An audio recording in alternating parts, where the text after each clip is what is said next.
Moi, je vais revenir simplement sur deux éléments, parce que je crois que nous ne sommes pas tout à fait d'accord sur ces questions-là. Je ne crois pas que la droite, globalement, maîtrise sa politique aujourd'hui. Et ça pose un gros problème. À eux d'abord, hein, avant le problème qui nous est posé. Et ça se traduit comment? Ça se traduit par le fait, de la même manière, on peut dire qu'il y a une porosité entre l'UMP et l'extrême droite. Mais l'extrême droite monte d'autant... Et Bayrou. Et Bayrou, bien sûr, qui est une alternative par rapport à la politique de Sarkozy. Tout à fait. Alors, une alternative... Elle est moins violente. Mais voilà, elle est moins violente, je suis totalement d'accord avec ça. Mais pourquoi? Parce que, en gros, quand même, moi j'ai le sentiment que la politique menée par le couple Sarkozy-Fillon, entre le départ, les changements de cap quand même, parce qu'il y en a eu un sacré nombre hein, de changements d'orientation, aboutit aujourd'hui à une situation où effectivement, c'est le truc de Moscovici, il donne l'impression de ne plus rien maîtriser. C'est-à-dire que, regardez quand même les annonces qu'ils font, alors il y a une partie de com, évidemment, mais les annonces qu'ils font, le fait qu'ils sont obligés de revenir dessus, et que tout ce qu'ils tentent, en gros, ça se solde par un échec. Parce que le vrai problème, il est là pour eux. Quand la crise grecque a commencé, tous les économistes, ou presque, étaient d'accord sur comment on pouvait résoudre la question. Ils ne l'ont pas fait. Et ils se sont mis dans une situation qui leur explose au visage. Et qui a des conséquences évidemment sociales. Parce que moi, je ne crois pas que le capital, et le grand capital en particulier, ait comme souci d'avoir... en gros, une société complètement éclatée, avec des conflits sociaux partout, ou une absence de conflits sociaux, mais en tous les cas, une situation extrêmement délétère. Ils préfèrent avoir, comme ils disent, la paix sociale. Mais pour avoir la paix sociale, effectivement, ça suppose d'avoir une politique relativement cohérente. Et là, je crois que cette politique qu'on a menée, qu'ils ont menée, a des conséquences maintenant qui vont peser sur nous, parce qu'on serait dans un tout autre rapport de force sociale. Bien sûr qu'il y a des solutions assez évidentes par rapport à la spéculation, mais comment on fait pour bloquer aujourd'hui la spéculation, pour empêcher en tous les cas quelles sont les conséquences qu'elle peut avoir sur l'ensemble des éléments européens? Comment on fait pour avoir en gros un gouvernement qui prend la main sur un certain nombre de choses, quel qu'il soit par ailleurs? Parce qu'on va avoir cette difficulté. Qui commande? Est-ce que c'est en gros le pouvoir politique? Et donc, avec la possibilité d'en changer, c'est pas toujours simple parce qu'on sait qu'il y a une série d'autres éléments, mais voilà, est-ce que c'est ça ou est-ce que c'est des centres de décision qui échappent pour le coup à tout contrôle démocratique? Et là, on a un vrai problème avec la politique qui est suivie. C'est pour ça que je pense vraiment qu'on va se retrouver, dans le meilleur des cas, dans une situation où il faudra redresser l'ensemble de ces éléments. Qu'il s'agisse du pacte social, qu'il s'agisse du pacte démocratique, qu'il s'agisse tout simplement du fait de ne pas avoir une situation telle qu'elle se généralise quand même en Europe avec la montée du chômage. Parce que ça, c'est très compliqué. C'est pas simplement des gens qui, à un moment, n'ont plus de travail. C'est aussi des gens qu'on abîme, qu'on esquinte complètement dans des années et des années de chômage. Et après, pour remettre les choses en route, on sait bien que c'est très difficile. Oui, je voulais trouver des propositions accessibles, hein, j'ai envie de dire. En venant à la réunion ce soir, j'écoutais ce qui s'est passé pour le Jabi, et j'étais toute seule dans ma voiture, j'ai entendu ce témoignage de cette ouvrière qui a craqué, quoi, hein, qu'elle avait attendu toute la journée, et voilà.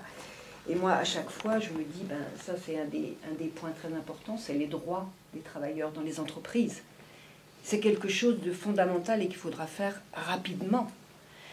En particulier, donner la priorité, on en parle un petit peu en ce moment sur les scopes, on va peut-être pas rentrer dans le détail, mais enfin, donner la priorité quand le patron va s'arrêter, enfin va céder à ce que les ouvriers puissent s'organiser en scope, mais également, pas seulement ça, leur donner des droits sur l'orientation de l'entreprise.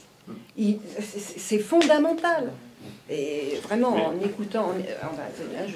écoutant les témoignages encore de Le Jabi, ça me foutait le mal de ventre, quoi, parce que ces femmes-là, c'est elles. Enfin, j'ai aussi suivi l'affaire un petit peu. Enfin, vous savez, cette personne qui faisait des choses magnifiques pour les grands couturiers, je ne sais plus quel est son nom, qui avait donc fini par créer son entreprise et puis qui a réussi dans un premier temps, on lui a refait un procès pour autre chose. Enfin bon, c'est ça qu'il faut qu'on change. Hein. Je ne veux pas développer trop. Et puis par rapport à l'argent. Parce que par rapport à l'argent, et je suis d'accord, tu as parlé des grands économistes, etc., moi je me penche un petit peu en ce moment sur ces problèmes économiques et d'utilisation de l'argent, et ce que vous disiez tout à l'heure, c'est vrai qu'on nous a fait croire qu'avec les marchés financiers, que finalement il y avait des choses impalpables, hein, que ça correspondait à rien, et c'est pas vrai en fait. Hein. Donc l'utilisation de l'argent, les prélèvements illégitimes, l'argent il devrait servir à ça, à ce que tu rappelais tout à l'heure, à faire fonctionner l'entreprise, à payer les travailleurs correctement, à investir, d'accord? Or, une grande partie de l'argent, maintenant on le sait, ne sert pas à cela. Une grande partie des prélèvements ne sert pas à cela. Hein, je ne veux pas monopoliser trop. Donc voilà, moi, à mon avis, par rapport à ce que proposait Jean-Claude, moi je vois ces deux piliers-là, urgents.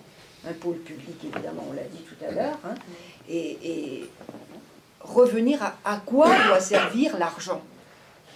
C'est pas vrai que l'argent il se volatilise. Hein. Il est quelque part, il produit quelque part. Hein. Comme vous le disiez tout à l'heure, s'il y en a qui sont de plus en plus pauvres, il y en a qui sont de plus en plus riches. Et ça correspond au final à quelque chose. Hein. Avec une croissance positive. Voilà ce que je voulais dire sans débat. Mais si vous avez des questions, n'hésitez pas. Hein. Je crois que c'est un peu... Mais je voulais revenir sur la notion d'argent. Argent et richesse, ou et richesse, et ou richesse. En l'occurrence, on arrive aujourd'hui à faire effectivement de l'argent à partir de rien. C'est bien ça qui est surprenant, on fait même de l'argent à partir d'une baisse.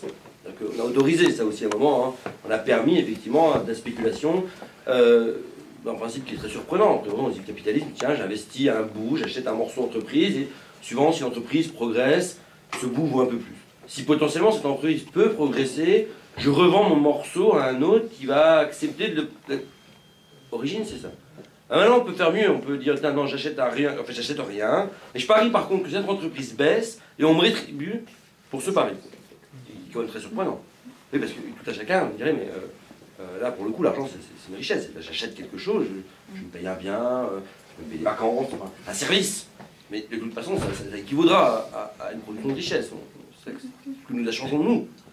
Et là, pour le coup, je crois qu'il est extrêmement important d'arriver à un moment ou à un autre à obtenir ce que nous fassions de nouveau. Enfin, de nouveau, j'aime pas, mais enfin, oui, ce que nous fassions enfin correspondre, effectivement, l'aspect financier des questions économiques qui n'est pas nécessaire. Il faut bien financer les investissements, bien financer les entreprises, les constructions, d'une manière ou d'une autre. Hein. Même si nous envisageons une économie très différente du capitalisme, nous continuerions à vouloir financer parce que c'est un moyen pratique. À un moment, le troc et le contre-troc ne fonctionnent pas. Par ailleurs, qu'on puisse effectivement déconnecter et dire à ces gens qui font de l'argent sur rien, c'est pas possible.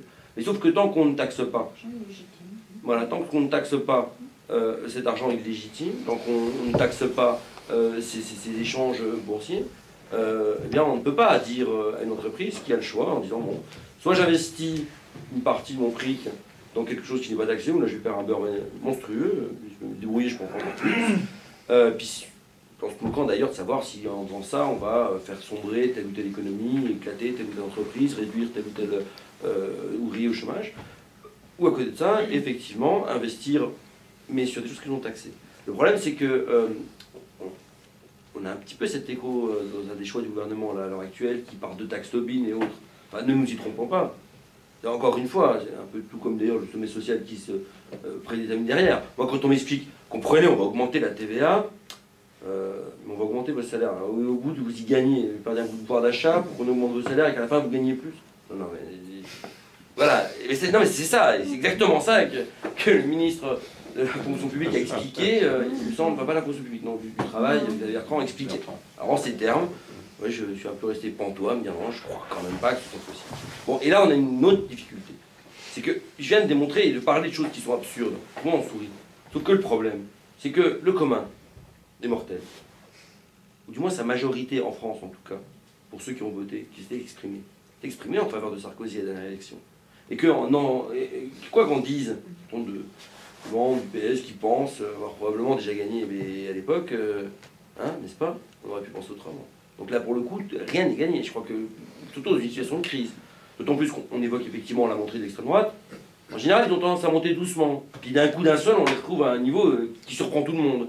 Bah là, pour le coup, si le niveau il nous surprend comme ça a pu nous surprendre en 2002, elle va être extraordinairement haut. Et ça va être dramatique pour tout le monde. Parce que du coup, ça va polariser complètement la politique. Et là, pour le coup, c'est à long terme. Dans l'électorat ouvrier, il y a quand même dans les sondages une part conséquente qui vote encore à droite, Sarko, et pire, à l'extrême droite. Et là, pour le coup, je pense qu'on a un énorme effort à faire de convaincre très largement, y compris la classe concernée pour le coup, parce que voilà, de ne pas se tromper, voire de ne pas s'égarer dans des chemins qui sont effectivement compliqués. Donc, je crois que c'est extrêmement important que nous ayons porteurs dans ce programme, que ce soit législatif, a fortiori après effectivement par rapport à l'enjeu présidentiel, une dimension internationaliste extrêmement importante, européenne, ça c'est au minimum, et que de fait, on ne puisse pas discuter de toutes ces questions de façon franco-française, elles sont effectivement éminemment liées à l'extérieur, et qu'on parle du déclassement du AAA, on entend beaucoup la presse gloser effectivement, dans tous les sens, partout, mais en réalité, non.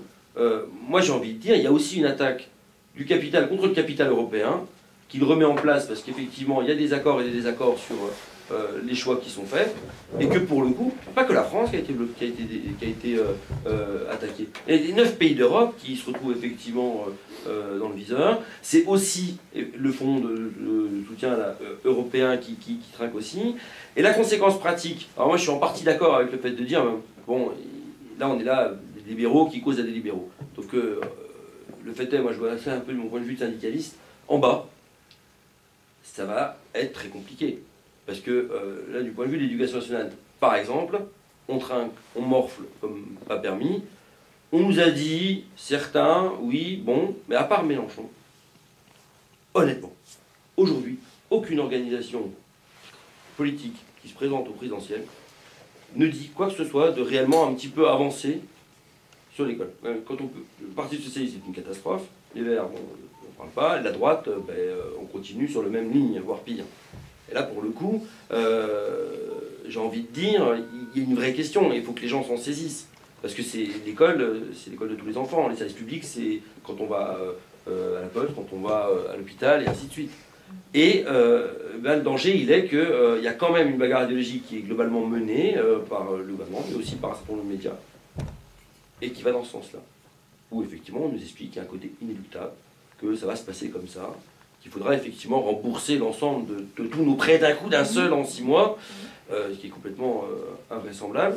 Au bout du bout, c'est un peu compliqué, et j'ai quand même la sensation que, notamment dans le milieu qu'on devrait toucher le plus, parce que c'est celui qui va le plus trinquer, aujourd'hui, on a un effort de pédagogie à faire, on a un effort militant à faire pour reconquérir un certain nombre de banlieues qui ont été perdues par la gauche de la gauche, pour effectivement aller dans un certain nombre de boîtes, voilà, pour reconquérir des domaines dans la fonction publique, l'éducation nationale, où on a quand même des reculs. Et pour le coup, là, il y a une bagarre qu'on doit tous mener.